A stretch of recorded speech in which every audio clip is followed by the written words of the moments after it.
Last class में बेटा हमने आपसे बात बताई थी कि एक आइडियल सिस्टम क्या होता है एंड एक परटर्ब्ड सिस्टम क्या होता है। परटर्ब्ड सिस्टम मतलब एक सिस्टम जो आइडियल सिस्टम से ऐसे सिस्टम को हम परटर्ब्ड सिस्टम कहते हैं। जैसे आइडियल सिस्टम के बारे में मैंने आपको लास्ट क्लास में बताया था कि आइडियल सिस्टम वो होता है जिस सिस्टम के लिए आप जो पोटेंशियल लिखते हो वो पोटेंशियल बहुत ही सिंपल हो, और अगर बेटा पोटेंशियल सिंपल होगा देन जो आपकी इक्वेशन है स्क्रोडिंगर वेव इक्वेशन वो सोल्व करना आपका क्या होगा बेटा, इजी होगा। इसको आप इजीली क्या कर पाओगे बेटा, सोल्व कर पाओगे। इजीली सोल्व करना means we can easily find the psi n naught and E n naught. मतलब मैं उसका बेटा वेव फंक्शन और उसकी आइगन वैल्यू, आइगन फंक्शन और आइगन वैल्यूज उनको इजीली लिख पाऊंगा। मींस मैं इस सिस्टम के लिए जो आपकी इक्वेशन है psi naught is equal to that is the en0 psi n0, इस इक्वेशन को मैं इजीली लिख पाऊंगा और ये इक्वेशन आपकी क्या होगी बेटा, सोल्वेबल होगी अगर आपका पोटेंशियल जो है वो क्या हुआ, सिंपल हुआ। ऐसे सिस्टम को हम आइडियल सिस्टम कहते हैं। उसके बाद बेटा आपकी बात आई कि हम परटर्ब्ड सिस्टम किसको कहें।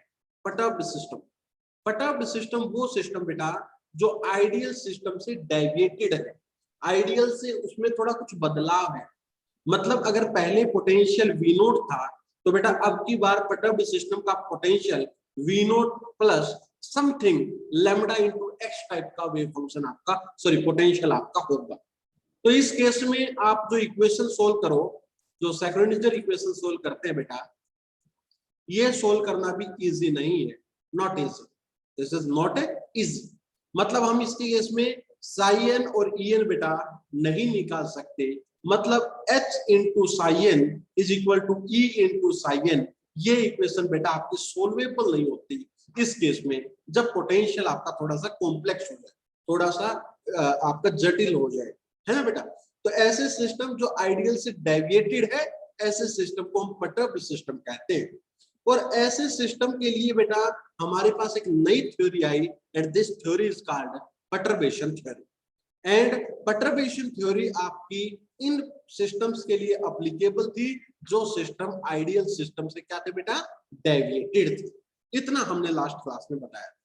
फिर मैंने बेटा आपकी परटर्बेशन थ्योरी जो है वो स्टार्ट करवाई थी कि परटर्बेशन थ्योरी होती क्या है, और परटर्बेशन थ्योरी जो है वो उन्हीं सिस्टम के लिए एप्लीकेबल है जो आइडियल से थोड़े से है वो डेविएटेड है। ज्यादा डेविएटेड सिस्टम नहीं चलेगा बेटा, आइडियल से थोड़ा सा जो है डेविएशन चलेगा, उन्हीं सिस्टम्स के लिए परटर्बेशन थ्योरी क्या है बेटा, एप्लीकेबल है।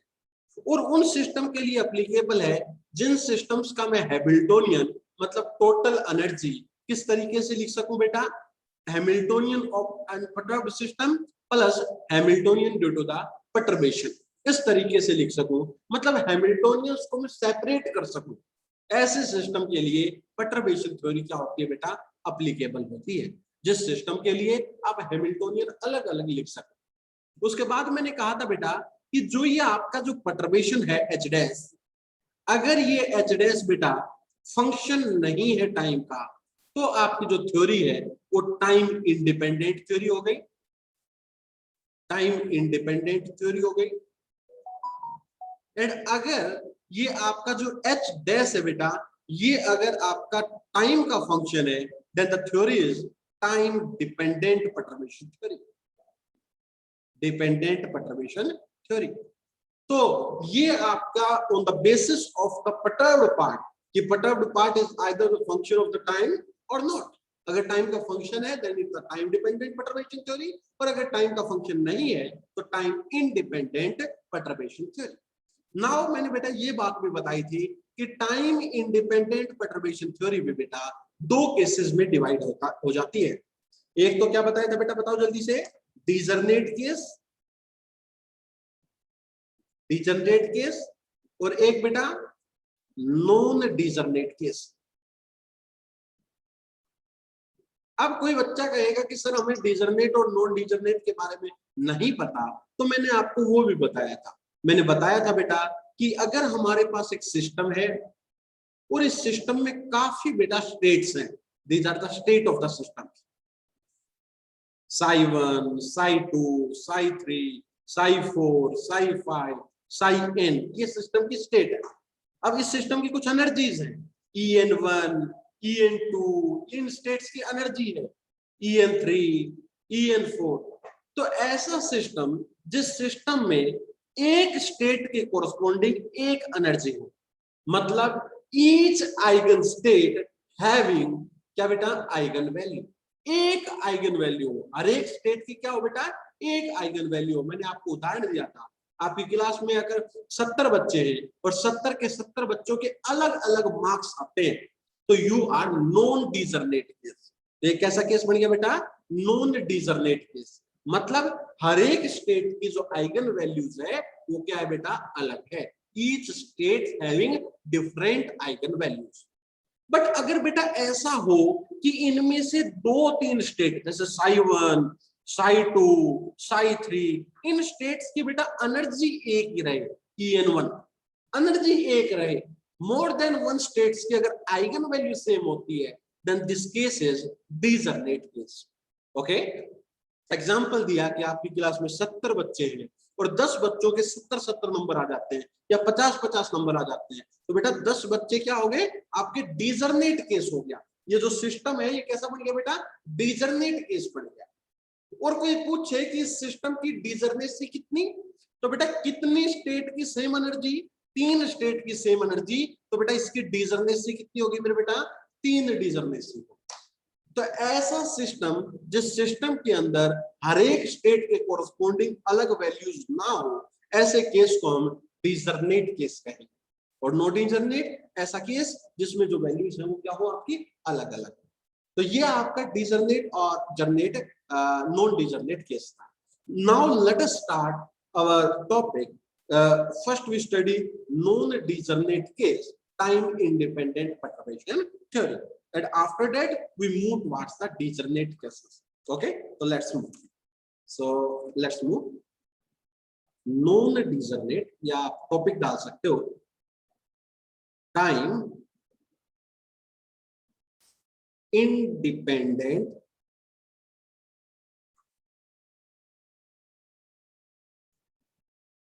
perturbation theory। और केस कौन सा मेरे बेटा, non degenerate case, non degenerate case. Non degenerate means हर एक स्टेट की बेटा आपकी एनर्जी क्या रहेगी, आपकी अलग अलग रहेगी। ठीक है, इस केस इज कॉल्ड नॉन डिजर्नेट। अब मैं आपको एक सिस्टम समझाता हूं, आप थोड़ा सा पकड़ना इस चीज को। सपोज करो हमारे पास एक आइडियल सिस्टम है, आइडियल सिस्टम, फील करना, ये कोई एक आइडियल सिस्टम है और इस आइडियल सिस्टम की बेटा ये स्टेट्स हैं, these are the different states of ideal system. Okay, and each state is written as, suppose कर लो ये आपकी पहली स्टेट है, तो नोटेशन देखिए बेटा psi 1 0, ऊपर 0 क्या लगाई है बेटा हमने, आइडियल सिस्टम के लिए लगाई। ये दूसरी स्टेट है बेटा psi 2 0, ये जो 0 लगाया है बेटा ऊपर, ये किस लिए है कि ये अनपर्टर्ब्ड सिस्टम है, ये आपका एक आइडियल सिस्टम है। अभी मैं इसमें परटर्बेशन लगाऊंगा, ये अलग अलग बेटा क्या बन गई, इनकी स्टेट बन गई। सपोज कर लो ये आपकी nth स्टेट्स है। Okay, these are the ideal. इन स्टेट्स की कुछ एनर्जी भी है मेरे बेटा, इस स्टेट की एनर्जी सपोज कर लो आपकी E01 है बेटा, ये E2 एनर्जी है। ये आइडियल सिस्टम है, इस सिस्टम को हम कैलकुलेट कर सकते हैं, इस सिस्टम को बेटा हम सोल्व कर सकते हैं। ये एक आइडियल सिस्टम है और उसकी मैंने स्टेट्स बताई, इसका एनालाइज करेंगे, फील करेंगे। और बेटा इस सिस्टम का जो हैमिल्टोनियन है वो सपोज करो H0 है। H0 is the Hamiltonian of ideal system, या बेटा अनपर्टर्ब्ड सिस्टम। उस अनपर्टर्ब्ड सिस्टम का ये क्या बेटा, हैमिल्टोनियन है। तो बेटा अगर हमारा अनपर्टर्ब्ड का हैमिल्टोनियन है H0 और ये है अलग अलग क्या बेटा, अब आप बताना फील करना बेटा, साई n0 क्या है, कोई पूछे तो आपसे, तो ये आपकी आइगन वैल्यू आइगन स्टेट हो गई, कौन सी बेटा, nth स्टेट की। और किसमें कौन सा सिस्टम है बेटा आपका, आइडियल सिस्टम या अनपर्टर्ब्ड सिस्टम। तो ये क्या है बेटा, आइगन स्टेट ऑफ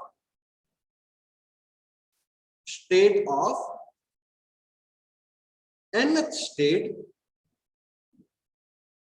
ठीक है बेटा, ऑफ अनपर्टर्ब्ड आइडियल सिस्टम। ये वैल्यूज हमें नोन है, क्योंकि मैंने बताया था कि आपका आइडियल सिस्टम वो होता है जिनके लिए श्रोडिंगर वेव इक्वेशन सोल्वेबल होगी और उनके लिए ये वैल्यूज जो है इजीली हम कैलकुलेट कर सकते हैं। तो पूछो बेटा En0 क्या है, तो this is the eigen values, इसको आप आइगन स्टेट भी कह सकते हो या मेरे बेटा आइगन फंक्शन भी कह सकते हो। या आपका आइगन स्टेट भी कह सकते हो या eigen function of nth state. और ये En0 क्या है बेटा, eigen value of nth state of ideal system, of ideal system. और इसके लिए बेटा जो श्रोडिंगर वेव इक्वेशन बनेगी that is the H0 psi n0, इससे क्या निकल के आएगा मेरे बेटा, बताओ जल्दी से, En0 psi n0। तो ये इक्वेशन बेटा इजीली क्या है, this is the Sackrodinger wave equation, या इसको क्या कह सकते हो बेटा, आपको आइगन वैल्यू इक्वेशन भी कह देते हैं, आइगन वैल्यू इक्वेशन। कि H0 आपने ऑपरेटर लगाया एनर्जी का साइंस स्टेट पर, और ऑपरेटर लगाते ही आपको क्या मिल गई मेरे बेटा, आइगन वैल्यूज मिल गई, और ये आपका eigenfunction as it is रहा। तो H0 क्या है, ये आपका हैमिल्टोनियन, मतलब ये एनर्जी ऑपरेटर है। H0 is the total energy operator, total energy operator of ideal system, of ideal system. तो ये एक आइडियल सिस्टम मैंने बताया, और उसका H0 हैमिल्टोनियन है, Sin0 उसकी आइगन स्टेट है, En0 उसकी आइगन वैल्यूज है। ये मैंने सिस्टम को बना के दिखाया, आपको रियलिटी दिखाई कि ऐसा सिस्टम होता है। क्लियर बेटा, क्या आपको यहाँ तक सब कुछ क्लियर है? एक एक टर्म क्लियर होनी चाहिए कि क्या मैं कहना चाह रहा हूँ। आगे मूव करें बेटा, बताओ। हाँ जी, यस सर। ओके, नाउ बेटा मैंने इस सिस्टम पे कुछ परटर्बेशन लगा दी। Now H dash is the Hamiltonian of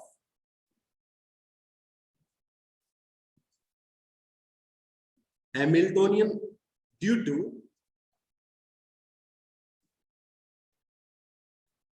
perturbation.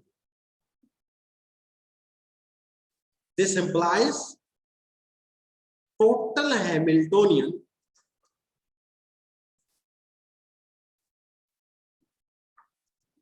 of perturbed system। अब बेटा हमारा सिस्टम आइडियल नहीं रहा, अगर हमने कुछ परटर्बेशन लगा दी तो हमारा सिस्टम कैसे बन गया बेटा, perturbed सिस्टम बन गया। तो total Hamiltonian of perturbed system that is H, वो कितना हो गया बेटा, H0 प्लस GH डैश। अब आप कहोगे सर ये G क्या लगा दिया, G मींस कि कितनी परटर्बेशन कर रहे हैं। G की वैल्यू अगर ज्यादा ले लेंगे means the order of perturbation is large, अगर G की वैल्यू कम ले लेंगे तो परटर्बेशन क्या है आपकी, कम है। तो G जो है ये एक ऐसा पैरामीटर है जो आपकी परटर्बेशन को क्या कर रहा है मेरे बेटा, डिफाइन कर रहा है। क्लियर? तो वेयर G इज स्ट्रेंथ और मेजर ऑफ परटर्बेशन। अगर G की वैल्यू आप ज्यादा लोगे तो परटर्बेशन इज लार्ज, G की वैल्यू कम लोगे तो perturbation is small. But perturbation theory ये कहती है कि आपकी परटर्बेशन जो है वो कम होनी चाहिए, तो this value of G must be lie between 0 to 1। This is also a very beautiful point. अगर G की वैल्यू हम 1 से बड़ी ले लेते हैं then perturbation theory is not applicable. Why? Because perturbation theory तभी applicable होती है when the system is slightly deviated. Now what happened with the system? अब सिस्टम के साथ क्या हुआ? तो अगर मैं perturbed सिस्टम की स्टडी करूं, तो perturbed सिस्टम जो आइडियल से क्या हो चुका है बेटा? perturbed हो चुका है. पहले सिस्टम हमारा क्या था? This one. ये स्टेट्स थी बेटा पहले सिस्टम में. These are the states. In the previous case, ideal system में ये states थी. बट अब आपने perturbation लगा ली, तो perturbation के कारण बेटा इनकी states change हो गई. भाई perturbation क्या करता है? Perturbation change the states. System की जो स्टेट्स है बेटा, जो अवस्थाएं हैं, वो क्या हो चुकी है? चेंज हो चुकी है. लेकिन हाँ, जो चेंज हुआ है वो स्लाइटली हुआ है. Why? Because the perturbation is very small. So now these are the new states. तो बेटा इस स्टेट की जो आप इस स्टेट को आप जो लिखोगे वो जस्ट मैं बेटा कैसे लिख रहा हूं? This is the psi n, this is the psi 1. ऊपर नोट नहीं लिख रहा बेटा. This is psi 2, this is psi 3, this is psi 4, psi 5 and psi n. याद करो बेटा, ऊपर नोट कब लगाया था? For the ideal system. But now the system is perturbed, so उसकी स्टेट्स बदल गई and these are the states. Similarly उसकी आइगन वैल्यूज भी बदली होंगी. सो E1, E2, E3 up to En, and Hamiltonian is also changed. अब H इसका Hamiltonian हो गया total. This is the total Hamiltonian. Total Hamiltonian of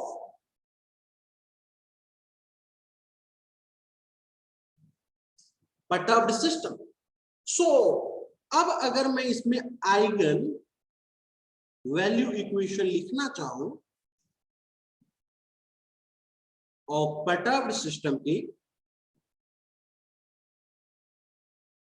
तो क्या होगी बेटा? देखो ऑपरेटर क्या है बेटा? Total operator, that is the H. State क्या है बेटा? कोई भी nth स्टेट बताओ मेरे बेटा. psi n. उसके कॉरस्पॉन्डिंग एनर्जी कितनी है बेटा? En. And again we get psi n. So now the equation is this, but this equation is not solvable. और इसको सोल्व करने के लिए we use the perturbation theory. Now this equation is not easily solvable because बेटा यहां पर आपका जो potential, because potential of the system is complex. Because Hamiltonian में कहीं ना कहीं बेटा हैमिल्टोनियन टोटल एनर्जी होती है, तो उसमें काइनेटिक एनर्जी भी होती है एंड उसमें पोटेंशियल भी होता है. But this potential is complex, that why this equation is not solvable. So we use perturbation theory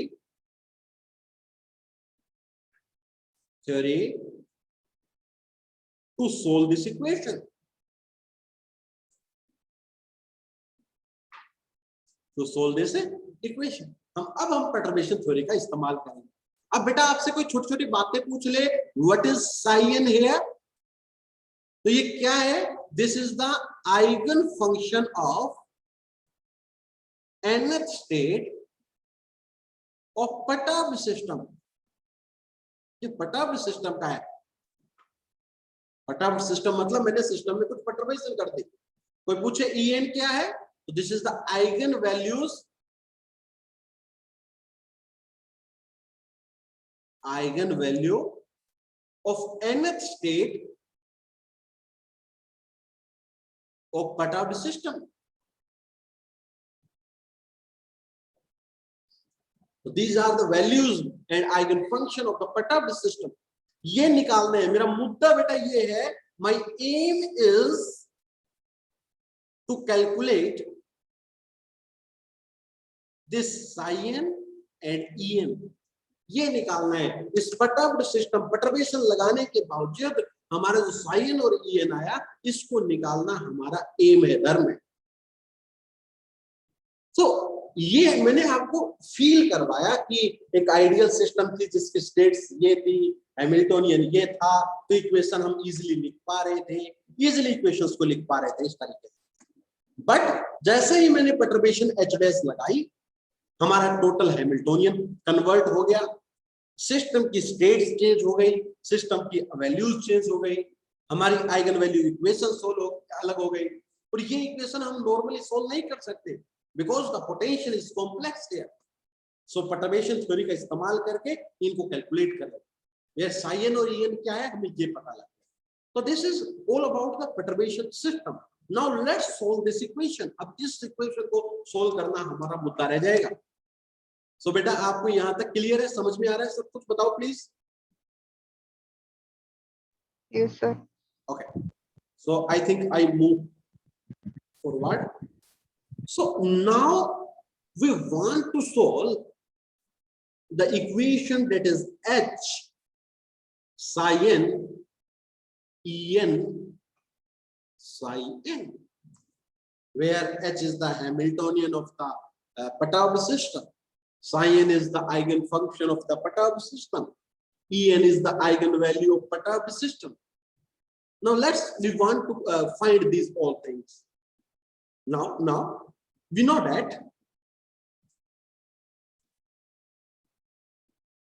that H is equal to, बेटा H को हम क्या लिख सकते हैं, H not plus G into H dash, जो अभी हमने लिखा, क्योंकि perturbation theory is applicable only when the total Hamiltonian of the system can be written as the Hamiltonian of the ideal system plus Hamiltonian due to the perturbation.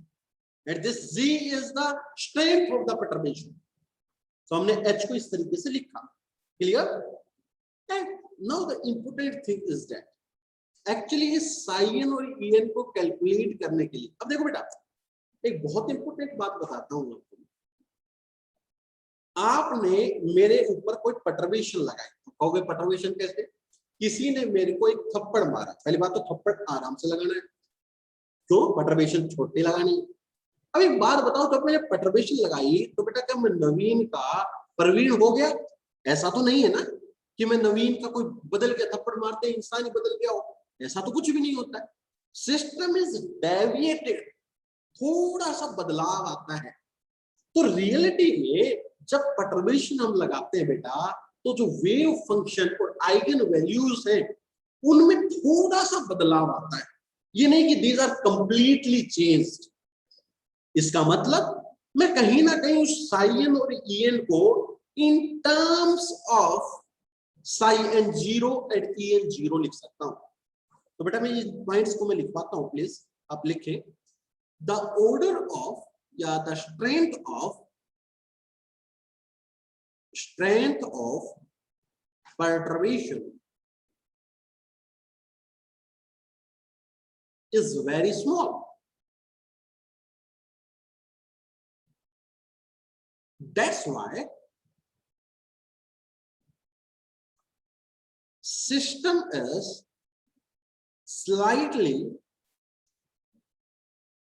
changed from ideal. That is wave function of, या फिर sorry eigen function लिखो अच्छा लगेगा, eigen function and eigenvalues of perturbed system can be written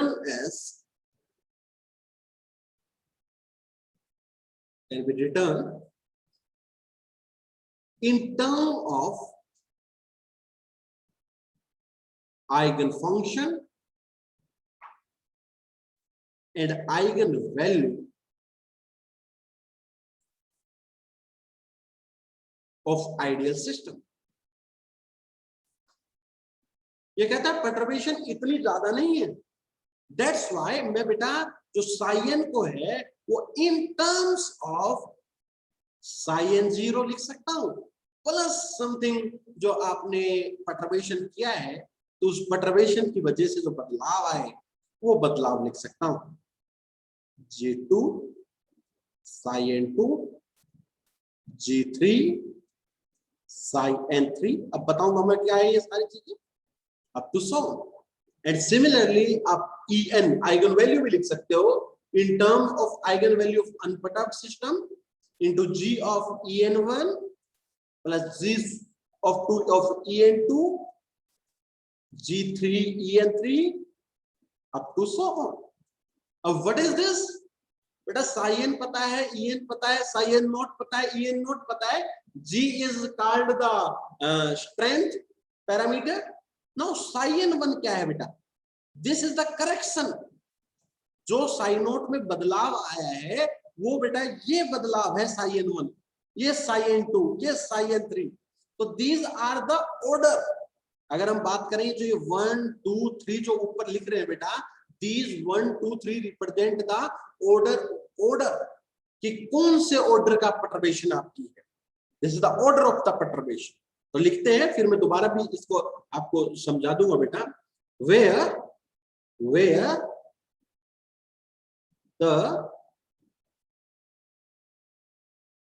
superscripts 0 1 2 3 जो ऊपर है ना बेटा, these are the super। नीचे होते तो इसको प्रीस्क्रिप्ट कह देते, नीचे वाले वो सुपरस्क्रिप्ट रिप्रेजेंट्स या refer to the 0th order, first order, second order perturbation या करेक्शन रेस्पेक्टिवली। ये जो sin1 है, this is the first order correction, sin2 is the second order correction, sin3 is the third order correction. मतलब अगर आपको बहुत ज्यादा सटीक आंसर चाहिए तो we calculate up to sin3। अगर आपको ये चाहिए कि हमें बस आप वेव फंक्शन निकाल दो इस परटर्ब्ड सिस्टम का, तो हम sin1 तक भी रुक सकते हैं।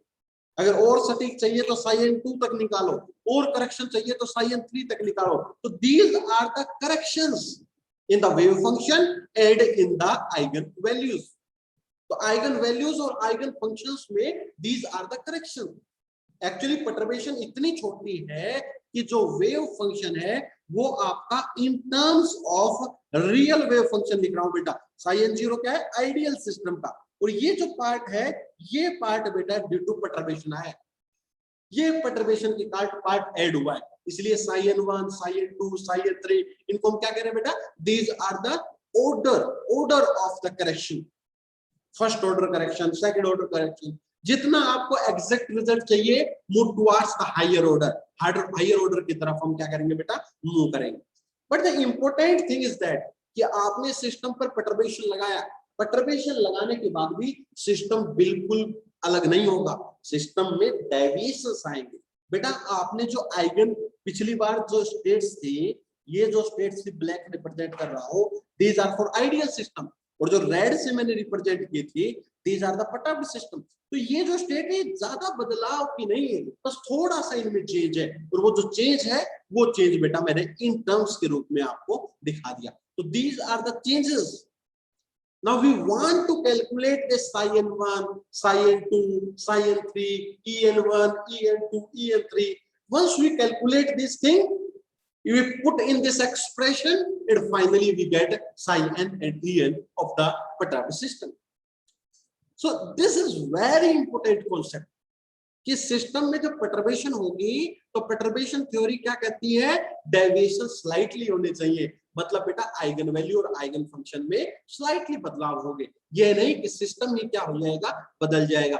आपने परटर्बेशन लगाई और सिस्टम बेटा एक से दूसरा हो गया, ऐसा नहीं है कि हीलियम एटम का हाइड्रोजन एटम बन जाएगा, रहेगा हीलियम एटम ही, आपने थोड़ी सी परटर्बेशन क्या की है उसमें ऐड की।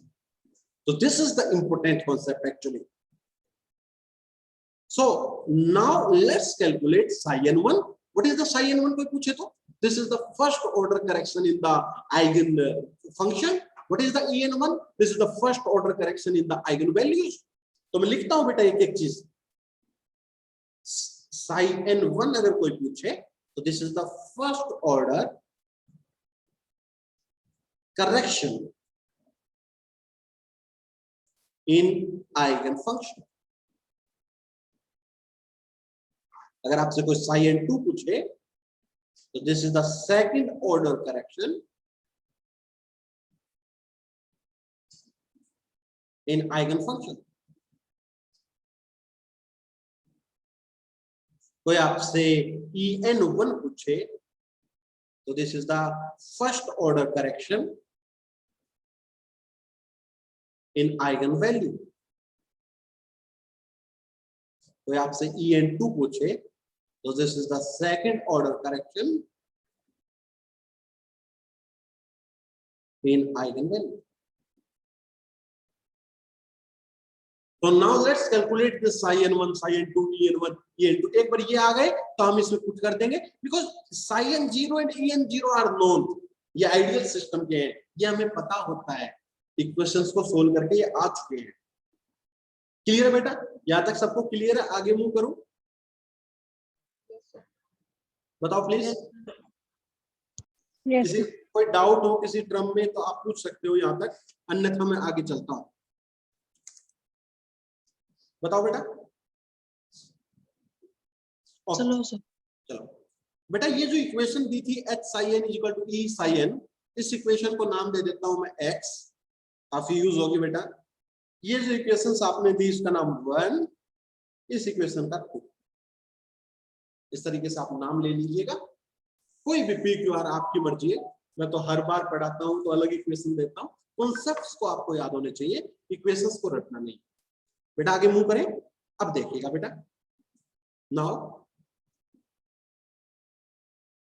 Put the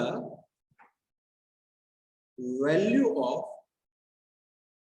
equation 1 and equation 2 in equation x. So we get, क्या मिलेगा बेटा? इक्वेशन क्या थी मेरे बेटा? h psi n is equal to en psi n. So now the equation become, h की जगह पुट करेंगे क्या बेटा? h क्या है बताओ जल्दी से? h note plus g h dash. psi n क्या है बेटा? psi n 0 plus g of psi n 1 plus z2 of we can say that psi n2 up to so on। हमें ज्यादा करेक्शन की बात करनी ही नहीं। en क्या है बेटा? en not, en1 sorry g into en1, g square into en2 up to so on, and psi n0 g into psi n1 g2 into psi n2 up to so on। तो ये आपने states को लिख दिया खूबसूरती के साथ। बताओ बेटा लिखा? नाउ इसको थोड़ा सा हम सोल्व करते हैं। कैसे बेटा? हम g वाली टर्म देखो, h नोट को मैंने psi n0 को मल्टीप्लाई की तो मेरे ख्याल से ये टर्म आई होगी h naught psi n0। g वाले अगर कोफिशिएंट्स को देखें तो g h dash psi n0 plus g h naught psi n1। ठीक है बेटा? देखो g को हमने किससे मल्टीप्लाई किया बेटा? इससे मल्टीप्लाई किया तो ये इक्वेशन मिली, और इस चीज को हमने h नोट के साथ मल्टीप्लाई किया तो we get this equation. Similarly बेटा अगर g स्क्वायर वाली टर्म्स देखें तो g को g के साथ मल्टीप्लाई करेंगे, स्क्वायर वाली आएगी बेटा h डैश psi n1, और g स्क्वायर को h नोट के साथ करेंगे तो स्क्वायर वाली टर्म आएगी h naught psi n2 up to so on. ठीक है बेटा? g लेते हैं और विदाउट g लेते हैं और g स्क्वायर वाली टर्म्स लेते हैं। इन द सिमिलर वे इधर देखिए तो बेटा is equal to En0 sin0 plus, ये तो जीरो वाली टर्म तो बेटा ये आएंगी सिर्फ, जी वाली कब आएगी बेटा, एक तो इसको इससे मल्टीप्लाई करोगे, that is ji En1 sin0, और दूसरी क्या आएगी बेटा, जी इसकी मल्टीप्लाई करोगे इसके साथ En0 and sin1, and ji square की क्या क्या टर्म आएंगी बेटा, En2 sin0 and ji square की En0 sin2 अप टू सो। तो बेटा ये हमने क्या किया, विदाउट जी वाली टर्म्स को एक साइड लिखना, जी वाली टर्म्स को एक साइड लिखा, जी स्क्वायर एक साइड लिखा। सिमिलरली इधर विदाउट जी वाली एक साइड, जी वाली एक साइड और जी स्क्वायर वाली एक साइड। जी क्या है कोई पूछ ले तो आपको, g is the strength of the perturbation, okay. G square का मतलब जी इंटू जी है बेटा। बेटा यहां तक समझ में आया सभी बच्चों को, बताओ प्लीज, और कोई टर्म आएगी क्या?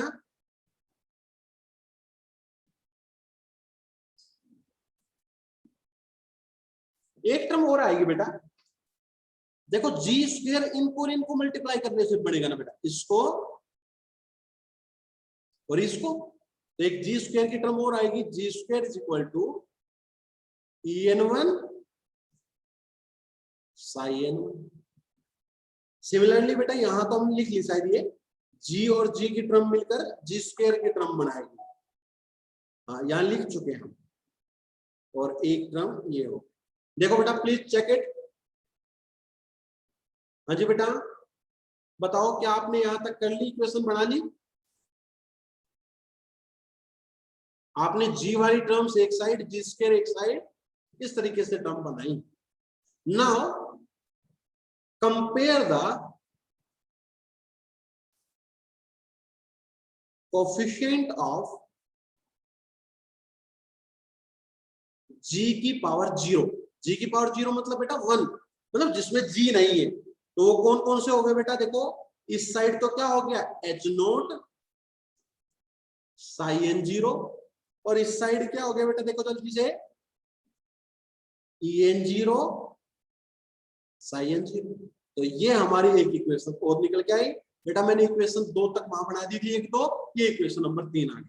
और बेटा इस इक्वेशन से तो आप रूबरू भी है, अरे ये तो आपकी अनपर्टर्ब्ड सिस्टम मतलब सॉरी आइडियल सिस्टम की आइगन वैल्यू इक्वेशन बन गई ना बेटा, ये इक्वेशन तो आप इससे तो आप पहले से भी रूबरू है। नाउ कंपेयर करते हैं जी की power 1, compare the coefficient of G की पावर 1। तो जी की पावर 1 कंपेयर करोगे तो देखो बेटा यहां पर क्या बना, h dash sin0 plus H0 sin1 is equal to, इधर देखते हैं तो En1 sin0 plus En0 sin1।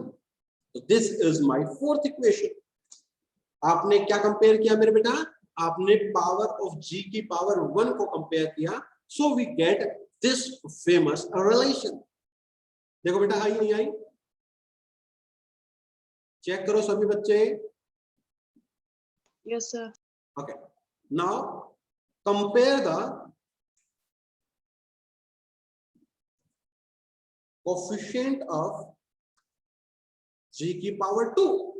तो कंपेयर करना बेटा क्या आएगा, देखो एक तो I think h dash sin1 plus H0 sin2, इधर तो ये आया, और इस साइड में क्या से 3 टर्म्स आई हैं, that is En2 sin0 En0 sin2 En1 sin1। So this is my beautiful equation number 5। तो ये 3 इक्वेशन हमें मिली, जिस इक्वेशन नंबर 3 को हम पहले भी जानते थे।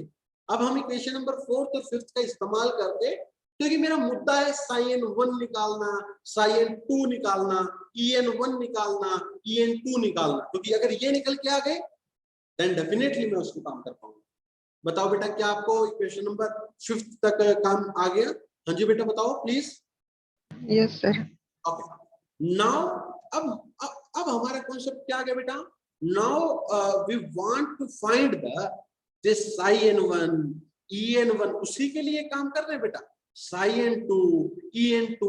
तो ये अगर आ गए तो हम इक्वेशन में पुट करेंगे and then we get sin en। हमें पटअप सिस्टम का वेव फंक्शन निकल जाएगा, एक जनरलाइज्ड फॉर्म निकल के आ जाएगी अगर आपने ये काम को कर लिया।